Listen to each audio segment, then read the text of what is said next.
afternoon and welcome to the June 23rd, 2009 meeting of the Glendale Housing Authority. May we have the roll call, please? Authority members: Draymond. Here. Friedman.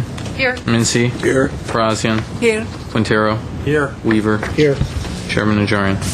Here. May we have your report? The agenda for the June 23rd, 2009 regular meeting of the Glendale Housing Authority was posted on Thursday, June 18, 2009 on the bulletin board outside City Hall.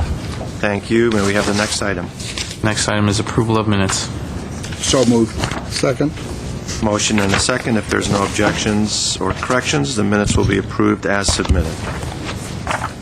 Next item, please. Next item is oral communication. Discussion is limited to items not part of this agenda. Each speaker is allowed 5 minutes.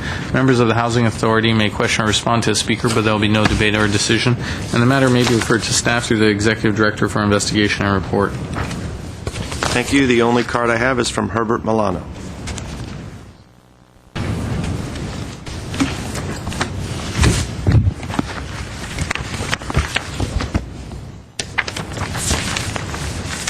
Good afternoon. Housing Authority Chair Najarian, members of the Housing Authority and city staff, my name is Herbert Milano.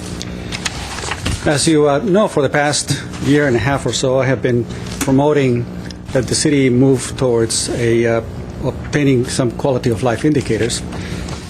And for the past couple of days, I have been looking more at the city's budget and relating it to some conversations that I've had with some of the councilmen going back to 2004. And the quality of life indicators tells you basic indicators in how we are with regard to different issues about crime or traffic or the housing conditions or youth or families, education, and so on. But a quality of life indicators doesn't give you the objectives that the city would have for the future. And it's always been my contention that when the city develops a budget, that it go backwards from the goals that you want to establish as far as quality of life targets, and then develop a budget from there. The CAFR then happens to be the operational results, based upon the objectives stated in the budget. But a budget always should state the goals based upon that strategy. In 2004, as I was mentioning to the City Council then about the balanced scorecard, the city of Olathe, Kansas started their own balanced scorecard for their strategy. And I made some copies of their executive summary for distribution to you today. But I also wanted to at least point you to that particular website, because it talks about the very same things that I've been promoting for all these many years. It is that unless we have some targeted objectives and set policy towards those targeted objectives, then things tend to slip. The objectives with regard to the budget are not as focused as if you had a proper strategic plan. And what the balanced scorecard does, it allows you to communicate that strategy in public, allows different departments to know exactly where the city is headed, and allows you to develop policies and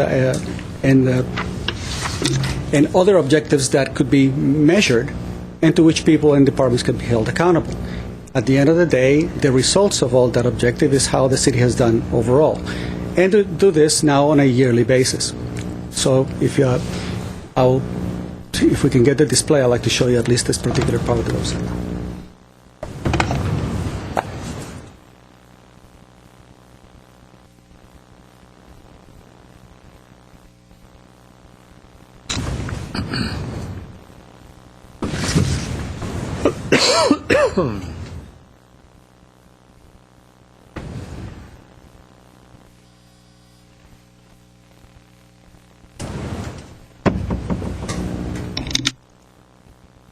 All right, this is, pardon me.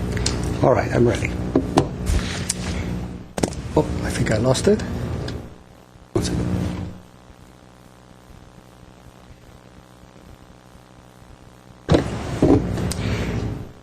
All right, what I have here for you is the front page of the Balanced Scorecard Annual Report for the city of Olathe, Kansas. This is only 3 pages long. The proper report is about 32 pages. And I'm pointing it to you and taking the time to show it to you because it has some of the key issues that I wanted to emphasize earlier. Let me see if I can. Somebody else having control of this? There we go. It's got a section on crime rates with regard to Part 1, overall satisfaction with regard to the survey as far as the population is concerned. It's got some financial measures here, like the bond rating index, information concerning quality of water. For example, here's a measure of fire confined to the room of origin, which is one of the ways of measuring the performance of a fire department. And here's number 7, % of cardiac arrest patients arriving to a hospital with a pulse. If you probably recall, it's one of the measures that I've been mentioning here for quite some time. Solid waste diversion, mobility index, and so forth. So I won't be showing much of this because I don't have much time to do it, but what I would like to state, though, is that there are examples available to you on the web as to other cities, what they have done in the past 4 years. So the information is fairly recent. Olathe, Kansas has about 123,000 residents, but you also get some interesting measures as with regard to the cost of various different services, such as the cost per capita for a fire department or the cost per capita for a police department. Anyway, thank you very much. Thank you. I do not have any other cards. Oral communications is closed. We do not have any business items. Let's move to authority member and staff comments. Well, hold on. Hold on. I have an item I'd like to place on the agenda for next week. Is the reappointment of Laura Parazian to this authority. Now, there's nothing else. Now, Mr. Mincy. And I second it. Okay, the authority is adjourned. We'll take care of it.